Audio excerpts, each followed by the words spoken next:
सुन दे बाबू, जात पात के बात बंद कर। इतना खौफ बा नमुआ में कि घरवा में घुस जाइबे। कि जात पात के बात बंद कर, इतना खौफ बा नमुआ में कि घरवा में घुस जाइबे। जौने दिन यूपी वाले चमारन से अजुराइले ने मार दिए ना सरऊ तो जमीनिया में सूत जाइबे।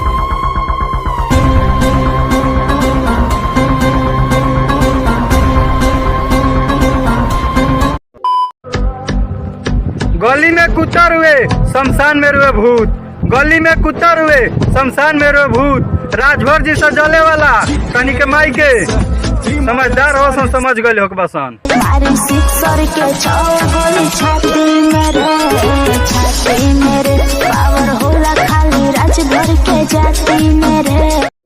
उत्तर प्रदेश में प्रशासन के चलाला चमार सब लुका गए हैं।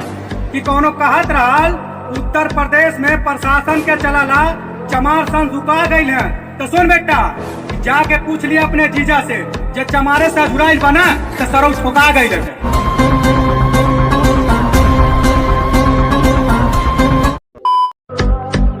कि ढेर बढ़ चढ़ के बोलत रहे समझत रहे के डर जाए। कि ढेर बढ़ चढ़ के बोलत रहे समझत रहे के डर जाए। तहार बहन चौदह राजभर हई सीधे करे जो पर चढ़ जाए।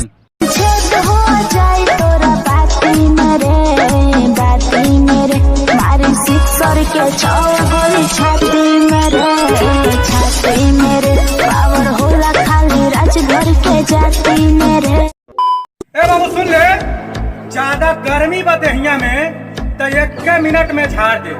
ज्यादा गर्मी बा देहिया ना तो 1 मिनट में झाड़ दे।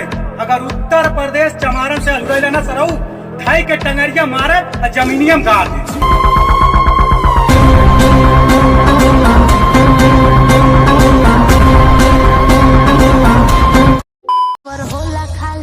अरे माधर चोद, राजभर के जामल हई आन बान शान कबो ना जाई। कि भरद्वाज के जामल हई आन बान शान कबो ना जाई। तोरा जैसा लड़ चट हमार झाट के बाल ना उखाड़ पाई।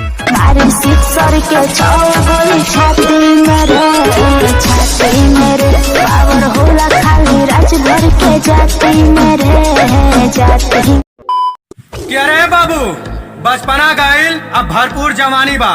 कि बचपना गाइल अब भरपूर जवानी बा। अगर चमार जी के छुअला ना बाबू तो जड़ जाइबा, काहे से खून खानदानी बा।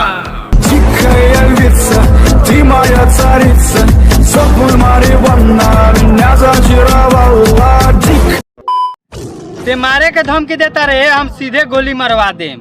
ते मारे के धमकी देता रहे हम सीधे गोली मरवा देम। और राजभर जी का कुछ उल्टा सीधा बोलो ना है तो हार बहचो दो तोर पूरा खंदनवे जलवा देम। हम पिस्टल हाथ में रखते हैं ना किसी के बाप से डर। बेटा ते प्यार से रहबे तो तोके खास बना ले हब। कि बेटा ते प्यार से रहबे तो तोके खास बना ले हब। और चमार जी से पंगा लेबे ना बेटा तो तोके जिंदा लाश बना दे। तो जानी हलका मेली हो चमराना के हो, छेदे छेदे कोई दे हम सोमियाना के हो। जानी हलका न तीर देम न तलवार देम, न तीर देम न तलवार देम। और राजभर जी के कुछ उल्टा सीधा बोलना ना है तो हार बहचो दो। कि राजभर जी के कुछ उल्टा सीधा बोलना ना है तो हार बहचो दो तो ध के तो के बीचों में से फाड़ दे।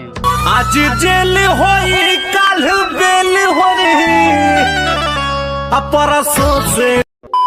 क्या रे बाबू, बचपना गाइल अब भरपूर जवानी बा।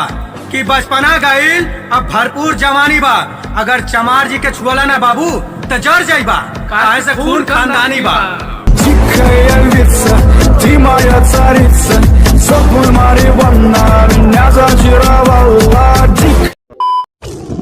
ते सबसे बोल पर राजभर जी से बोलबे तो उठ जाइबे।